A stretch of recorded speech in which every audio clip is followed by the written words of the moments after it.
Family, dear friends, listen to me closely. There are moments in life when the world is loud, so loud you cannot hear your own soul. You can hear phones. You can hear deadlines. You can hear opinions. You can hear the pressure. But you cannot hear truth. And then, sometimes, life gives you a moment so serious, so final, so sharp, that everything becomes silent. In that silence, you discover something that shocks you. What you chased so hard does not hold you. What you feared so much cannot follow you. What you pretended to be falls off like a coat you no longer need. And in that place between one breath and the next, many people say, I saw my life clearly, not through the eyes of people, not through the standards of society, but through a light that does not flatter and does not lie. Let me tell you why I am speaking with this urgency today. Because some of you are surviving, but you are not living. Some of you are smiling, but inside you are tired. Some of you are successful on paper, but empty in your spirit, and you have been trying to fix spiritual hunger with natural solutions. It will not work. What changed everything for me was this. I realized there is a language deeper than my logic, a language deeper than my education, a language deeper than my ability to explain. When words fail, when explanations collapse, when your mind is overloaded, there is still a way to cry out from the deepest part of you. There is still a way to realign your inner world. There is still a way to release what you cannot carry. Not a performance, not a show, not a badge, a lifeline. And I came to understand the greatest turning point is not when your circumstances change. No. The greatest turning point is when your inner voice changes. When you stop speaking defeat over your tomorrows. When you stop rehearsing fear like it is a prophecy. When you stop describing your chains as if they are your identity. Tonight, I'm not here to entertain you. I'm here to awaken you. Because if you can recover the language of your spirit, you can recover your strengths. If you can recover the language of your spirit, you can recover your clarity.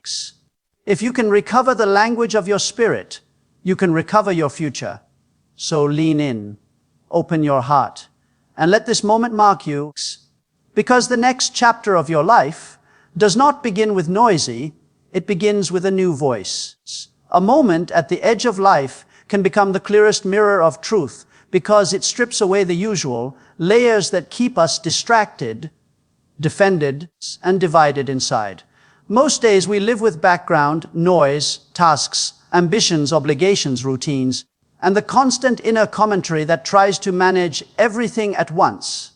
In that normal rhythm, we rarely see ourselves plainly. We see ourselves through expectations, through the roles we perform, through the stories we repeat to, protect our pride or soothe our fears. We learn to edit our own reality. We justify what is convenient.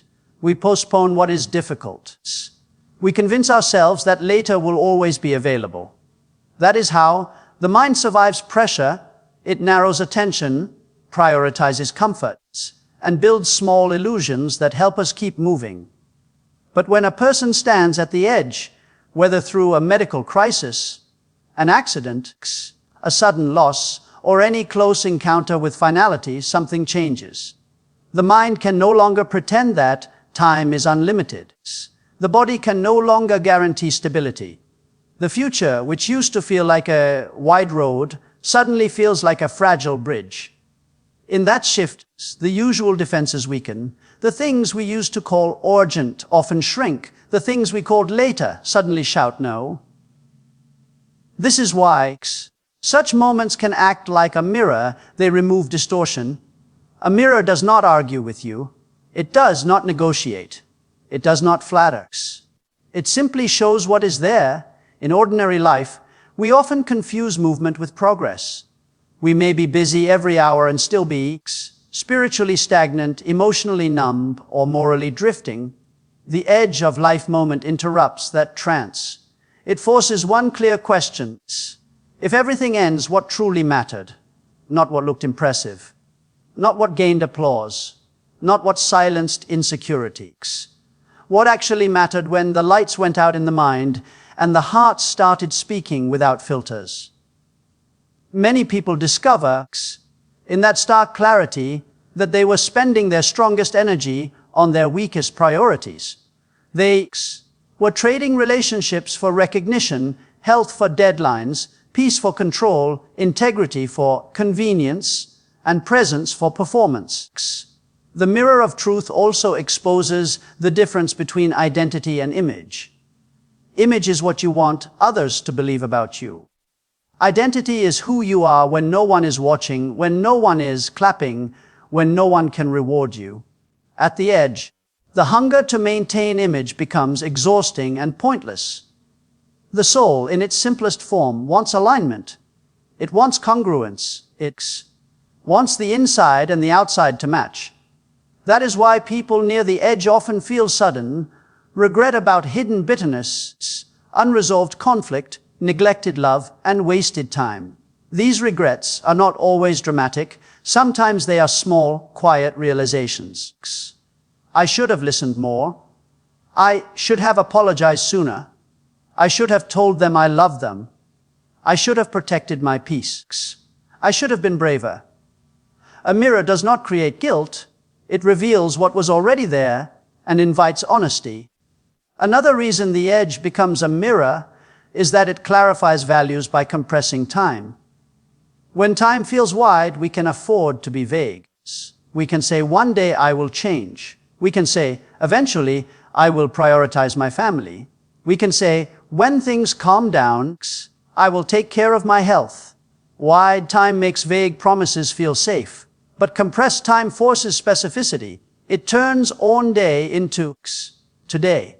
It turns eventually into if I get another chance. And when we speak that way, we suddenly see the gap between intention and action. Many people have good intentions. Few people build consistent habits. The edge of life moment shines a bright light on that gap, not to condemn, but to wake us up. It highlights that life is not shaped by what we wish, but by what we repeatedly choose. This mirror also reveals what is real love and what is merely attachment. Attachment can be possessive, dependent, transactional. Love is generous, grounding, and sincere. At the edge, we stop bargaining with people. We stop keeping scores. We see who stood with us without needing to be impressed. We see who cared about our well-being more than our usefulness.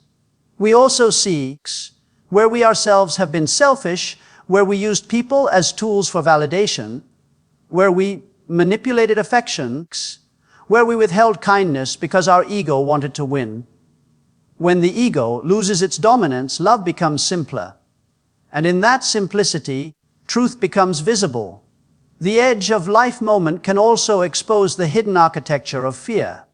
Many of our daily choices are made under fear's quiet leadership: fear of failure, fear of rejection, fear of losing status, fear of being ordinary, fear of being vulnerable. Fear can make us overwork, over-control, over-explain, and over-compete. It can make us harsh, defensive, or emotionally distant. But when you face something bigger than your everyday fears, those fears lose their authority.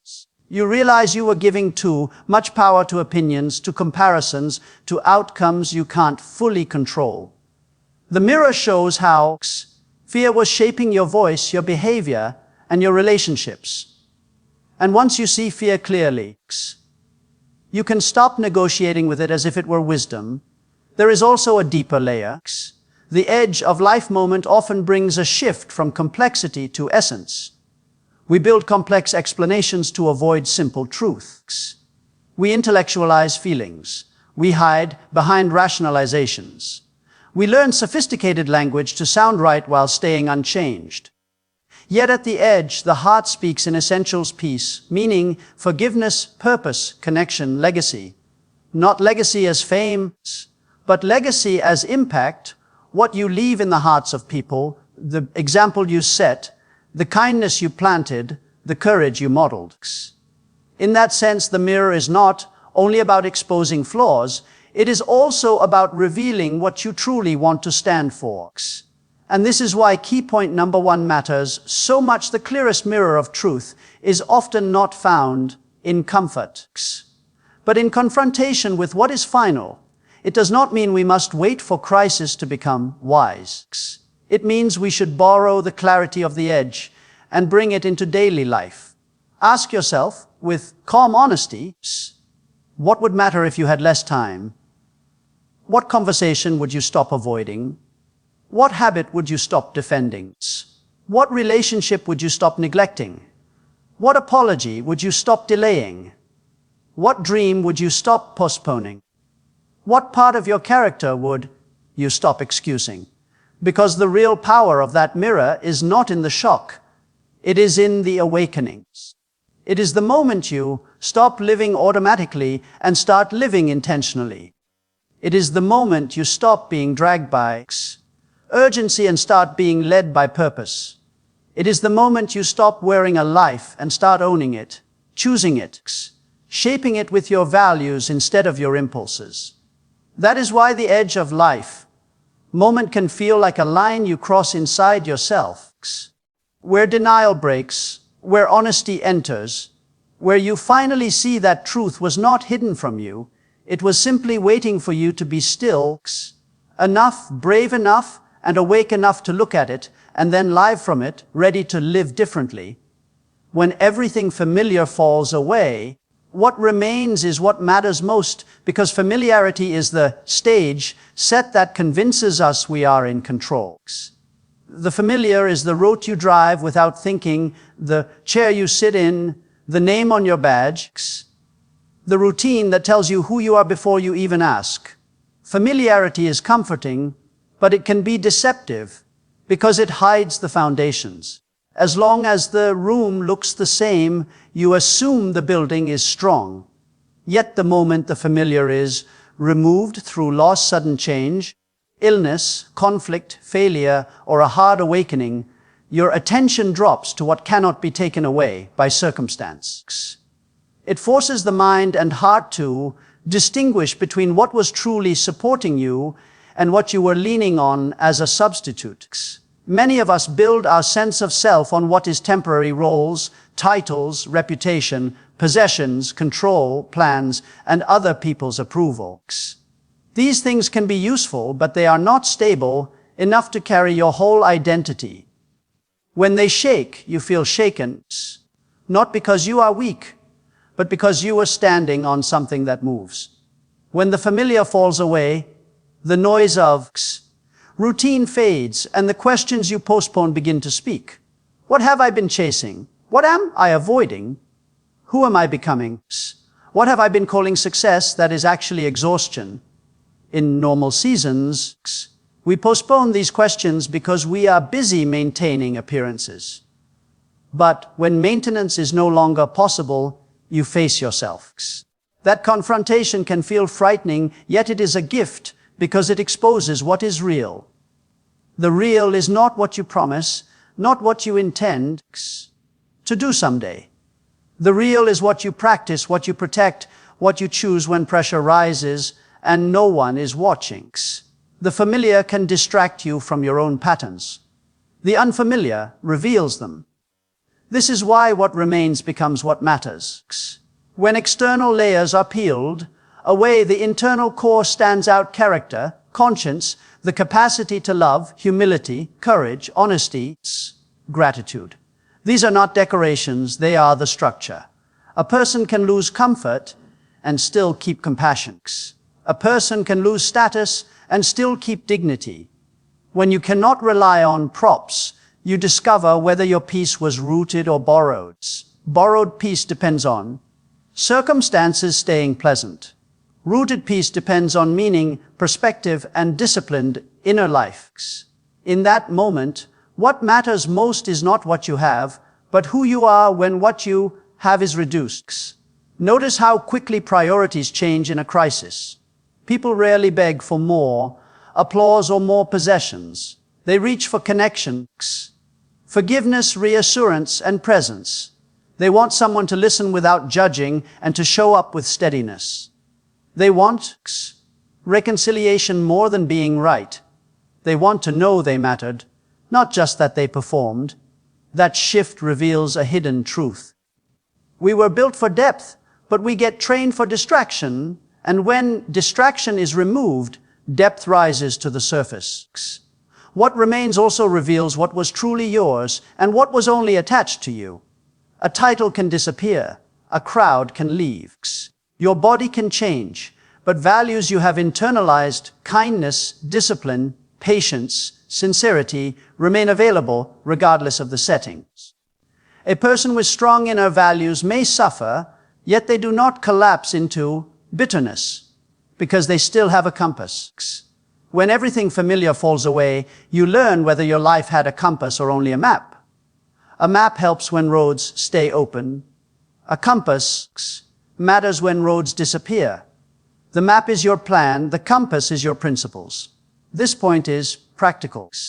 If you want the clarity of the edge without waiting for life to shake you, imagine that the familiar is removed, your usual environment, routines, recognition, and even the certainty of tomorrow. Then ask what you would still want to be true about you.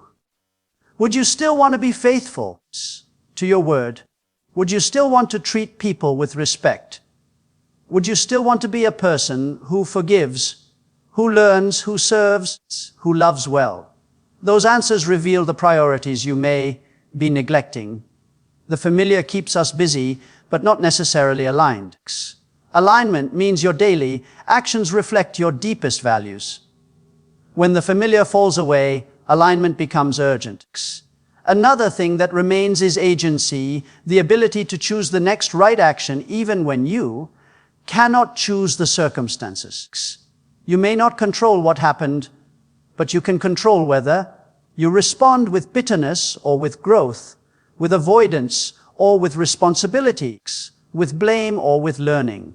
In stripped-down seasons, choices become simple and therefore powerful.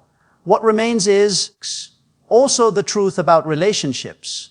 When life is easy, relationships can stay shallow and still feel fine. But when pressure comes, you see which bonds are real.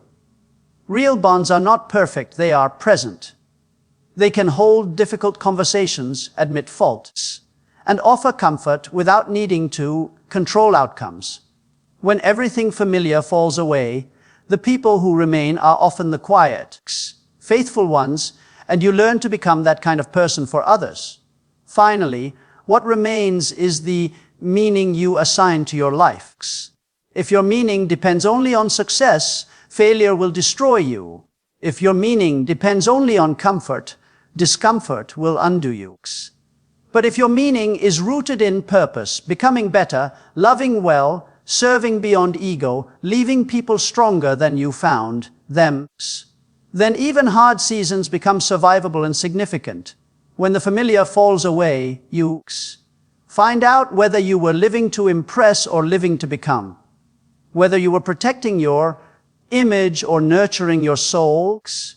And if that discovery feels painful, it is still a mercy because it gives you a chance to reorder your life while you still can. Choosing what is lasting over what is loud, what is true over what is temporary, what is meaningful over what is merely familiar. Key point number 3 says the turning point is not information, it is revelation that changes direction. And the difference matters because information can sit in the mind while life keeps moving the same way. People can collect advice, attend talks, read books, watch clips, and still repeat the same cycles because knowledge by itself does not automatically become motion. Information tells you what is true. Revelation makes you see it as real, urgent, personal, and unavoidable.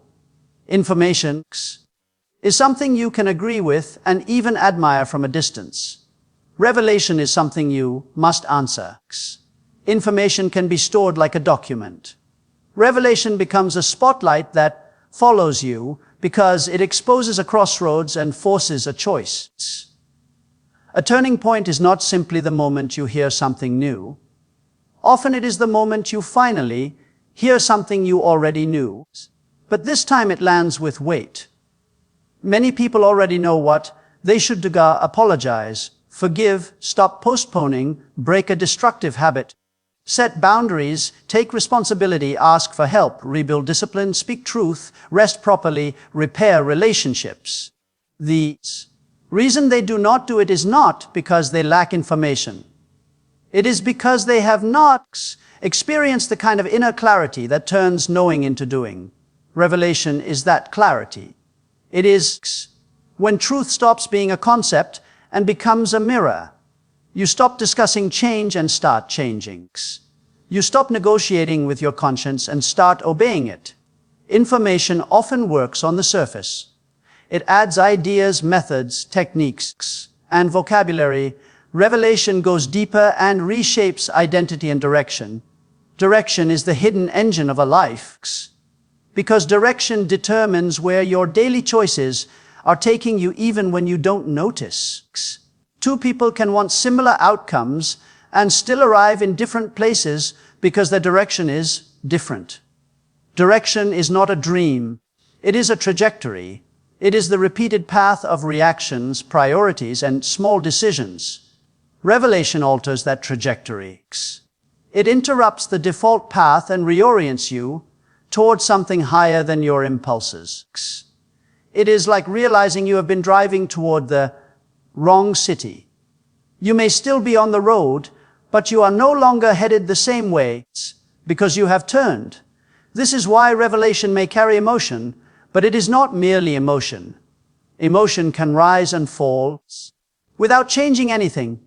A person can cry, feel inspired, feel convicted, then return to the same habits the next morning. Revelation produces a settled decision. It changes what you tolerate. It changes what you pursue. It changes what you keep rehearsing in your mind. It changes the standard by which you measure your days. Before revelation, you may talk about integrity. After revelation, you refuse small compromises that used to feel normal. Before revelation, you may talk about peace. After revelation, you stop feeding anxiety with constant comparison. The evidence is not the intensity of the moment, but the direction of the next week. One reason people confuse information for turning points is that information can create the feeling of progress. Learning feels productive.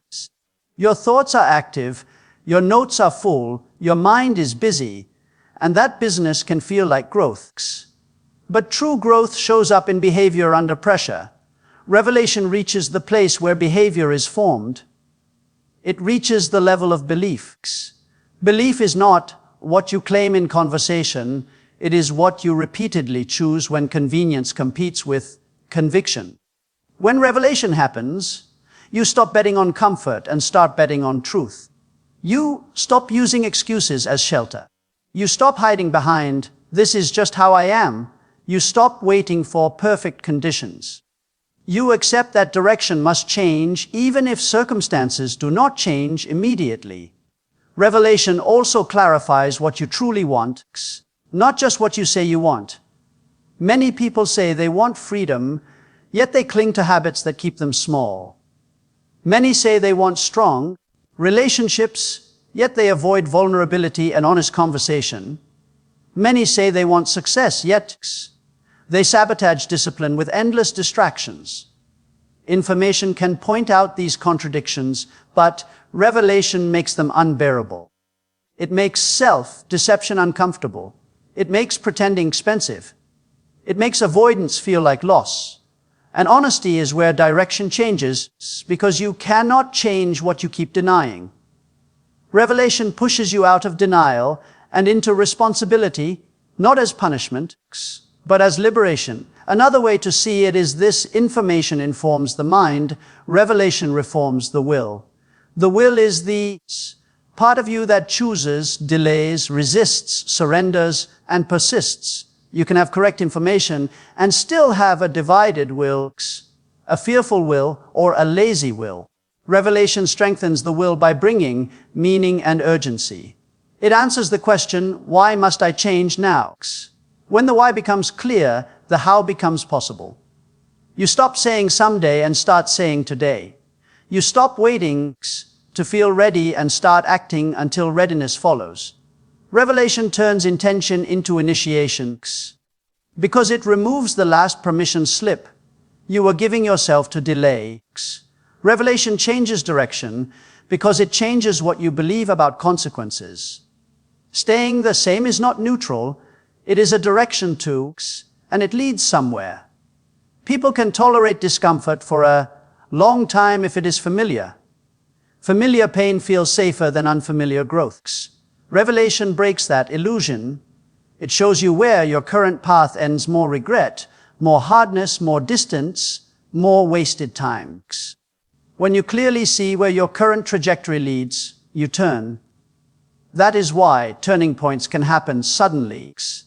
Not because your whole life changed in a second, but because your sight changed in a second, and when sight changes, direction can change. This is also why true turning points produce new habits, not just new thoughts. Revelation does not end at a moment, it continues as practice.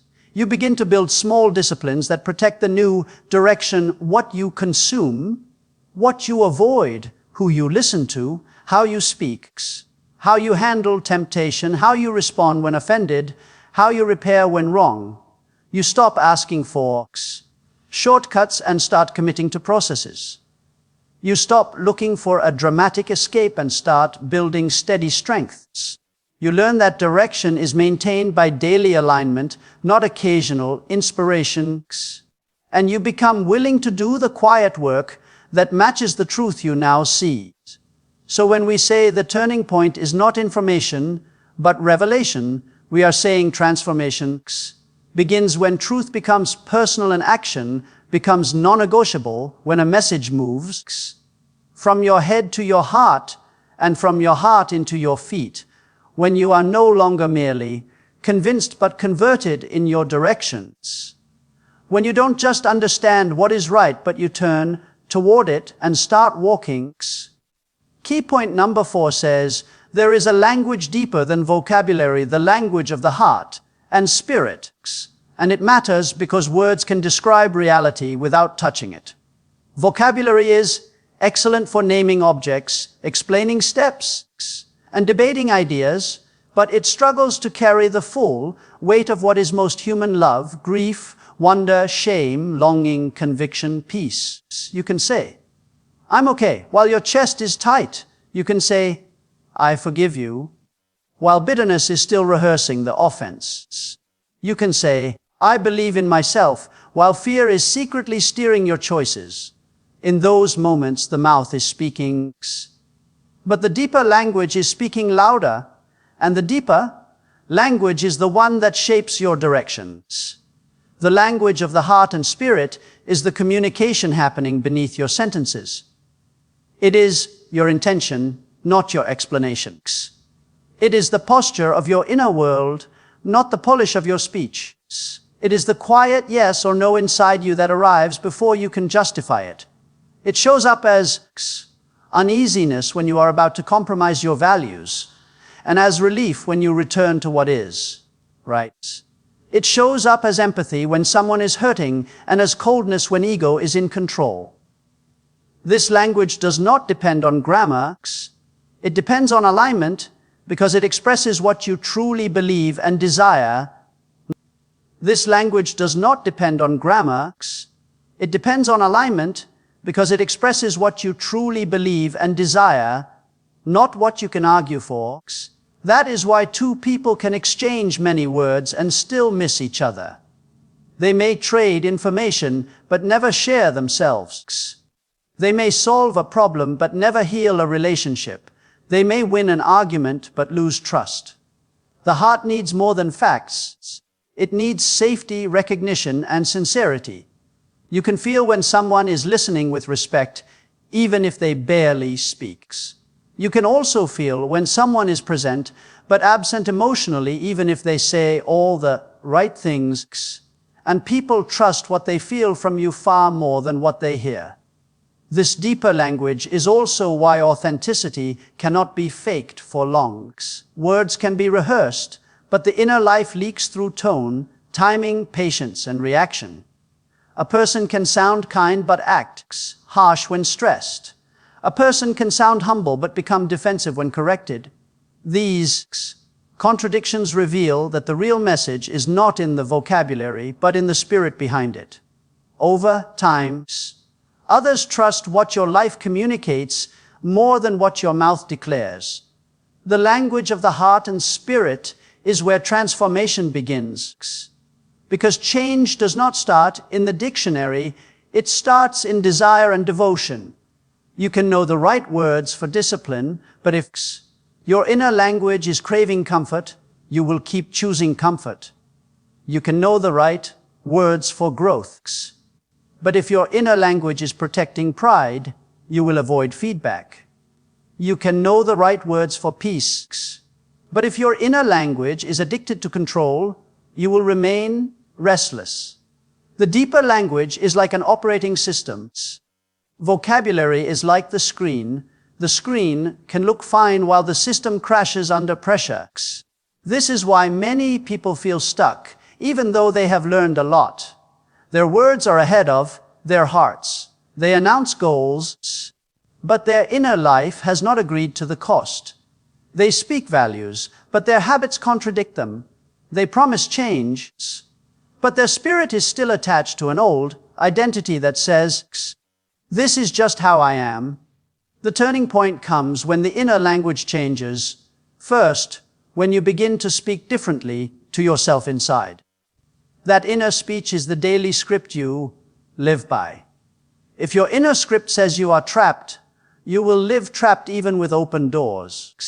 If it says you must please everyone, you will keep abandoning yourself. When that inner script changes, direction changes. The heart's language also reveals what you treat as ultimate. If approval is ultimate, your inner language says, "Don't disappoint them, and you will betray your conscience." If comfort is ultimate, your inner language says, "Avoid anything hard, and you will stay small." If status is ultimate, your inner language says, "Protect your image, and you will hide weakness instead of growing." But if truth is ultimate, your inner language says, "Do what is right, and you will become stronger even when it costs you." This battle happens beyond vocabulary, in the unseen place where motives are formed. Conscience is a key dialect of this deeper language. It speaks with clarity, often before consequences arrive. It warns you when you are drifting. It nudges you to repair what you damaged. It calls you to apologize, to stop excusing, to stop repeating the same harm. The mind often tries to drown it out with explanations, but the heart keeps sending signals. Heaviness when you are hiding, lightness when you are honest. When you ignore conscience repeatedly, it becomes quieter, not because it disappears, but because you trained yourself not to listen. When you honor it, it becomes sharper, and your life becomes cleaner. To grow in this key point, you must become fluent in your own inner language. Notice what you say to yourself when you fail. Notice what you chase when you feel insecure. Notice what you avoid when you feel threatened.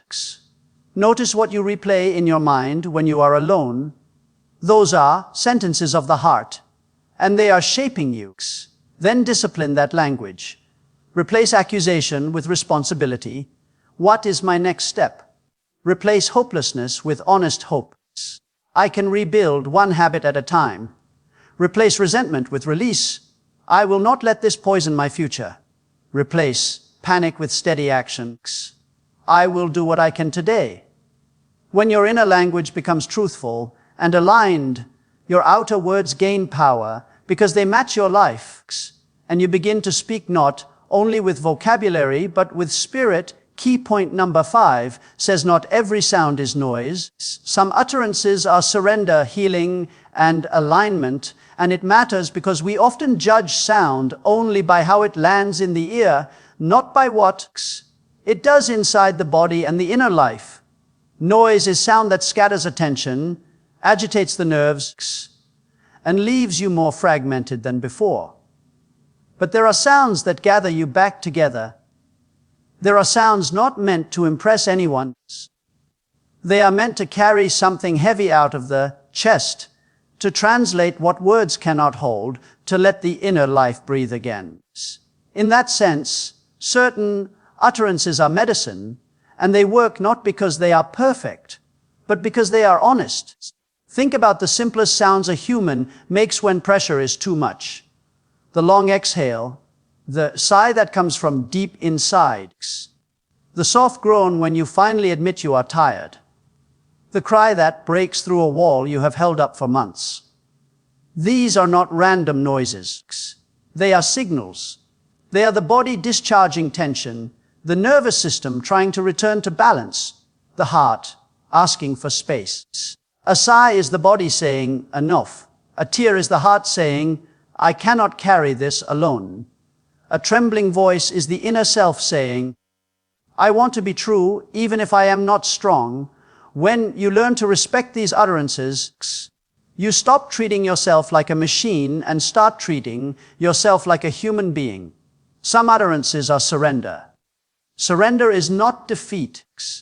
It is the decision to stop fighting reality with denial.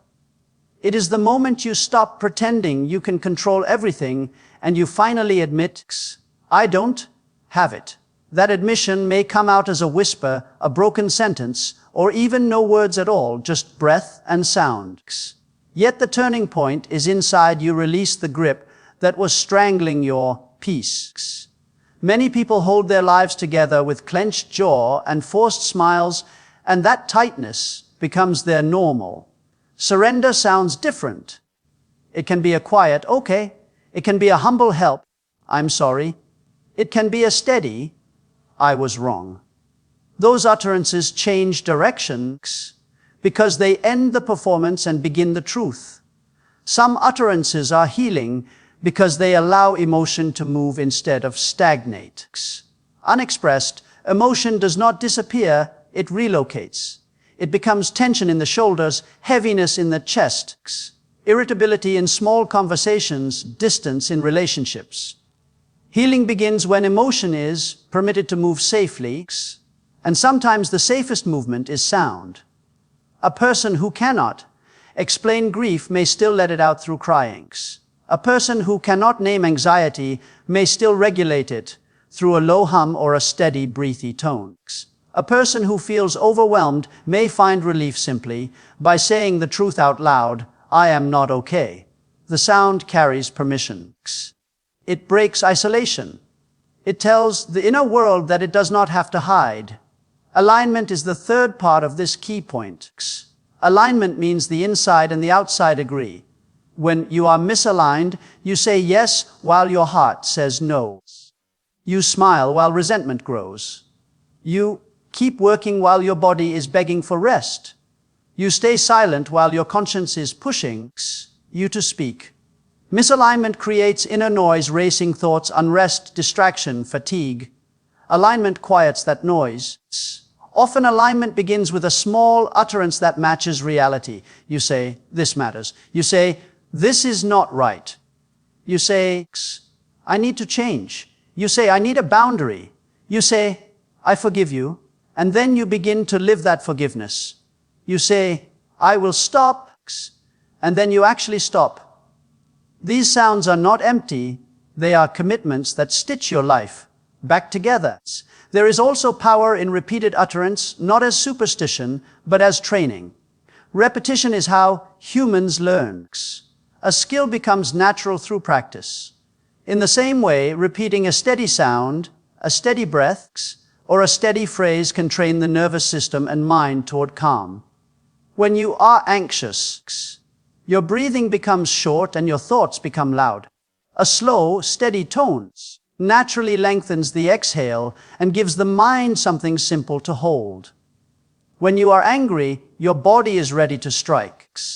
A deliberate pause and a controlled breath gives your wiser self time to return. When you are ashamed, you hide. A gentle spoken truth such as I can repair keeps you from collapsing into self-hatred. The utterance is not magic. It is a rail that keeps you from falling off the edge. Not every sound heals, and this matters. Some sounds are distractions that keep you from feeling. Some sounds are weapons that wound. Some sounds are gossip that pollutes a community. Some sounds are anger released without responsibility. The difference is intention and outcome. Does the sound leave you more grounded or more scattered? Does it bring clarity or confusion? Does it produce humility or pride?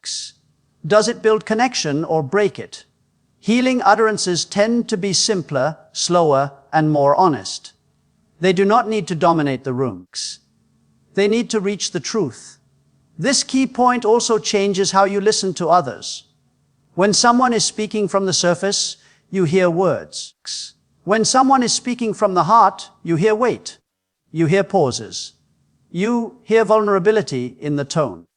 You hear courage in a quiet confession. You hear exhaustion behind a sharp reply.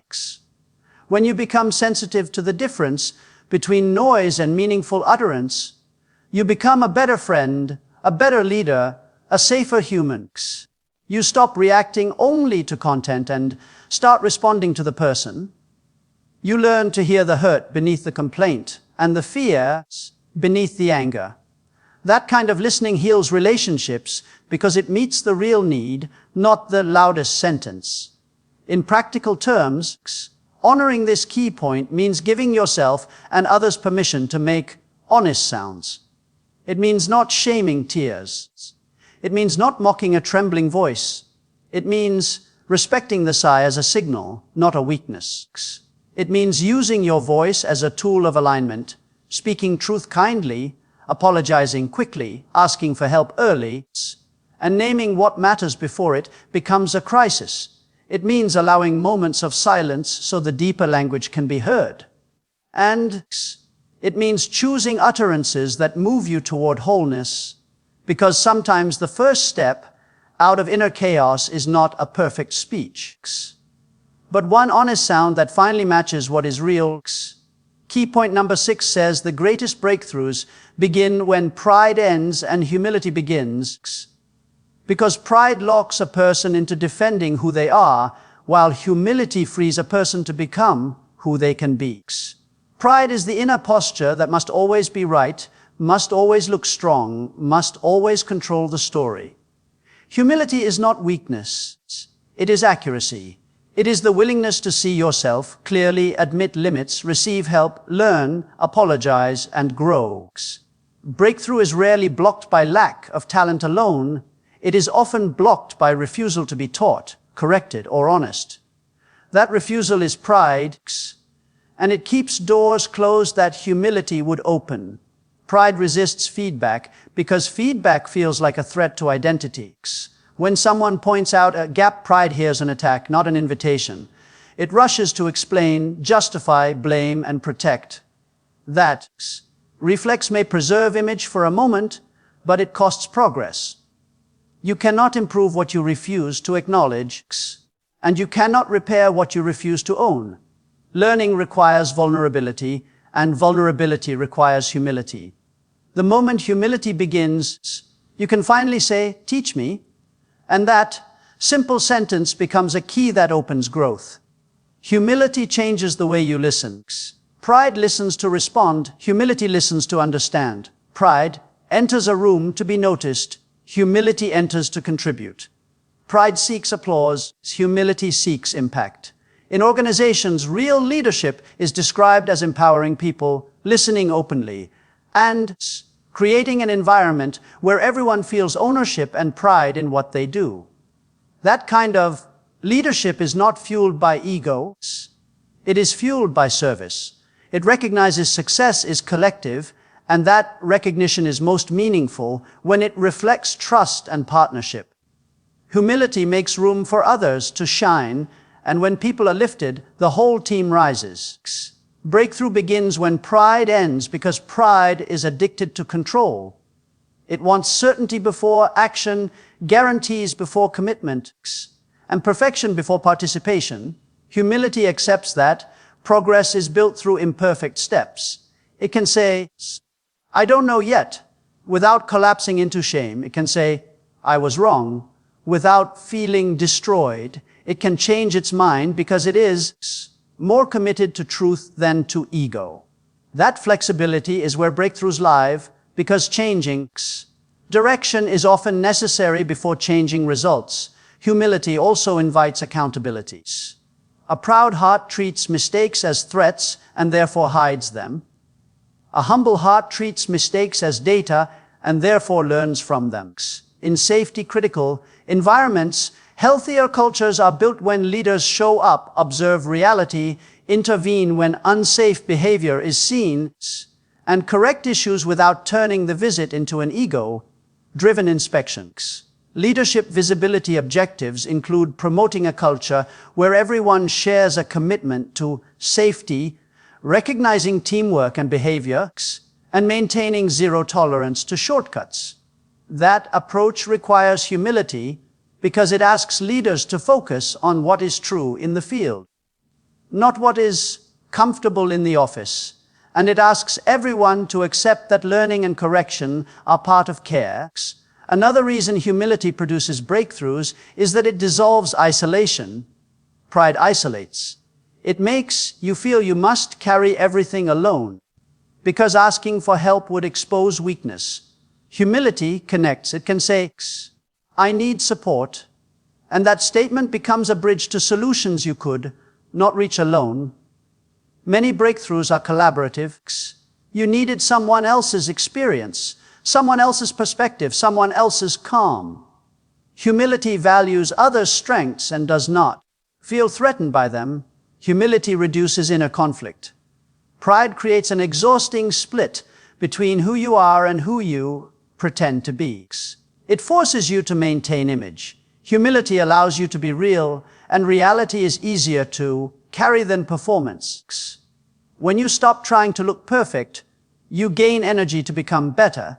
When you stop trying to win every argument, you gain space to build understanding. When you stop trying to protect reputation at all costs, you gain courage to protect integrity. Peace is not found by controlling everything. It is found by aligning with what is right. A humble posture can transform conflict. Pride escalates because it must win. Humility de-escalates because it wants resolution. Pride stays stuck in blame. Humility says, here is my part, and creates movement. The moment someone takes responsibility, the temperature in the room changes. Ownership is oxygen. It allows the conversation to breathe again. That is why humility is powerful in relationships and teams. It breaks cycles. It turns criticism into refinement and failure into training. This key point is not asking you to think less of yourself. It is asking you to think of yourself accurately and then act with courage. Healthy humility knows strengths and uses them without boasting. It also knows limits and addresses them without excuses. It is steady, not fragile. It is confident enough to ask questions and secure enough to be corrected. That is why humility increases capacity. It expands what you can handle because you are no longer wasting energy on defensiveness. Humility also protects you from the trap of quick success. It keeps you curious. Curious people ask better questions, seek diverse viewpoints, and spot risks early, which is how small corrections prevent big failures later today. If you want to apply this key point, begin with small endings of pride. End the habit of explaining yourself before listening. End the habit of blaming before reflecting. End the habit of needing the last word. End the habit of protecting image over repairing impact. Then begin small acts of humility. Ask, admit, I may be wrong. Say, thank you for the feedback. Own, that was my mistake. Practice, I'm sorry. And then change behavior. Invite, what support do you need to succeed? Because human-centered leadership grows trust when leaders listen and act with care. These are not dramatic moves, but they create dramatic outcomes over time, because every breakthrough starts as an inner shift from self-defense to self-development.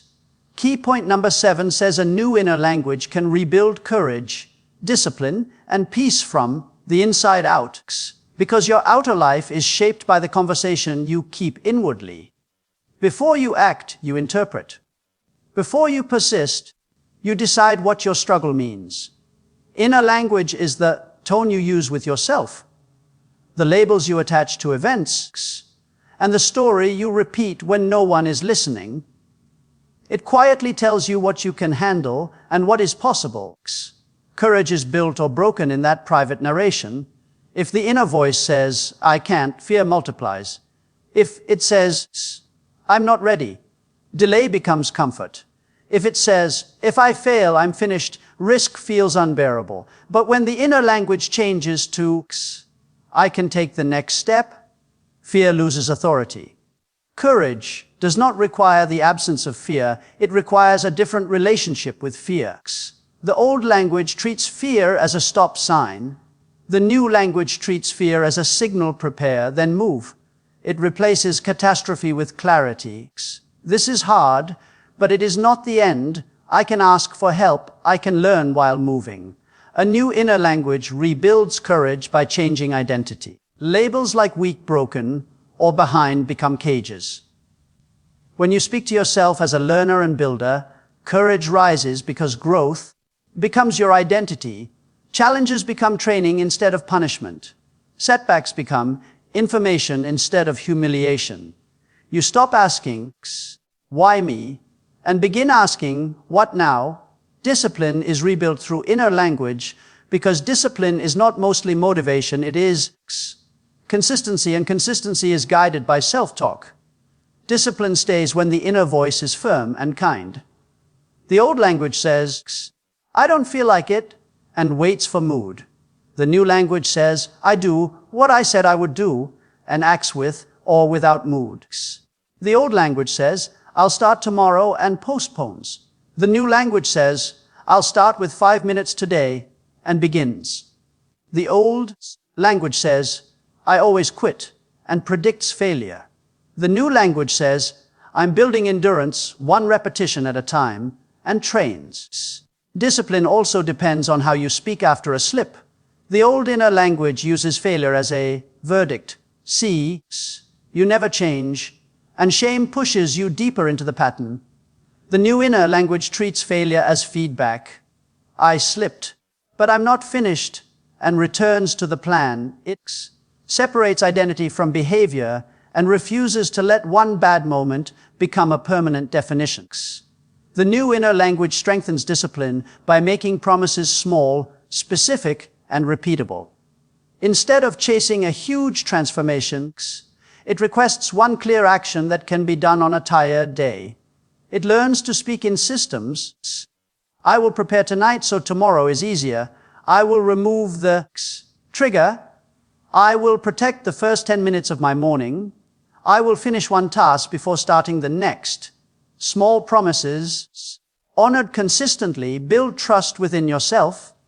Peace is rebuilt from the inside out, because peace is not the absence of problems, it is the presence of inner order. Inner order grows when your inner language stops fighting reality. Anxiety increases when your mind argues with what already happened, demands guarantees from tomorrow, or tries to control other people's choices. The inner voice becomes a courtroom replaying. Peace begins when the inner language becomes acceptance plus direction. This happened. I cannot change it. I can respond. I can grieve. I can forgive. I can rebuild. Acceptance is not approval. It is clarity. A new inner language rebuilds peace by reducing mental noise. Mental noise is the loop of worry, comparison, and imagined disasters. The mind runs ahead and returns with fear. The new inner language anchors you to the present. What is required now? What can I control today? What is one action I can take? It replaces rumination with responsibility. It replaces comparison with perspective. I have my paths. I can grow at my pace. I can appreciate others without competing with them. This inside-out rebuilding happens through practice, not a single emotional moment. Inner language is a habit reinforced by repetition. If you constantly tell yourself, "I'm behind," your body lives in urgency. If you constantly tell yourself, I'm not safe, your body lives in vigilance. A new inner language must be repeated long enough to become believable. At first it may feel unfamiliar because the old story is familiar. But familiarity is not truth. Repetition is how new pathways form, and over time your nervous system begins to trust the message. For that reason, the new inner language must be truthful, not merely positive. It does not say, everything is easy. It says, this is difficult, and I will still move. It does not say, I will never fail. It says, if I fail, I will learn and return. It does not say, nothing hurts. It says, this hurts, and I can still heal. Inner language also shapes the body. When you speak fear to yourself, breathing becomes shallow, muscles tighten, and reactions become sharp. When you speak steadiness, breathing slows, shoulders drop, and focus returns. This is why inner language is physiological as well as psychological. It tells your body whether to prepare for battle or prepare for growth. Finally, a new inner language changes how you treat other people. If your inner voice is harsh, you often become harsh externally. If it is anxious, you often become controlling. If it is ashamed, you often become defensive. But when your inner language becomes humble, steady, and honest, your communication becomes clearer. You can apologize without collapsing. You can set boundaries without rage. You can receive feedback without panics. The goal is not to silence the inner voice, but to train it. So it becomes a coach instead of a critic, and a guide instead of a judge, rebuilding you until courage feels possible, discipline feels sustainable, and peace feels like home. Key point number 8 says transformation is not a burst of emotion, it becomes a daily practice, because feelings are powerful but temporary, and the life you build needs something more stable than a moment. Many people confuse intensity with change. They have a strong experience, feel inspired, feel convicted, feel energized, and assume they have been transformed. But emotion is like weather, it moves. If your change depends on weather, your life will keep returning to the same seasons. Real transformation is a new way of living that repeats when nobody is watching. It is the quiet decision to practice what you believe until it becomes who you are. A burst of emotion can open your eyes, but daily practice keeps them open. Emotion can start a journey, but practice builds the structure that sustains it. That is why people relapse into old patterns after powerful moments. The moment revealed what was possible, but it did not build new defaults. Defaults are built through repeated actions, repeated choices, repeated boundaries, repeated conversations with yourself, repeated habits. Without repetition, the old pattern, rehearsed for years, wins by default, not because it is better, but because it is familiar and automatic. Transformation becomes daily practice because the mind and body learn through repetition. What you repeat becomes normal. What becomes normal becomes easy. What becomes easy becomes identity. That is why old habits feel effortless and new habits feel heavy.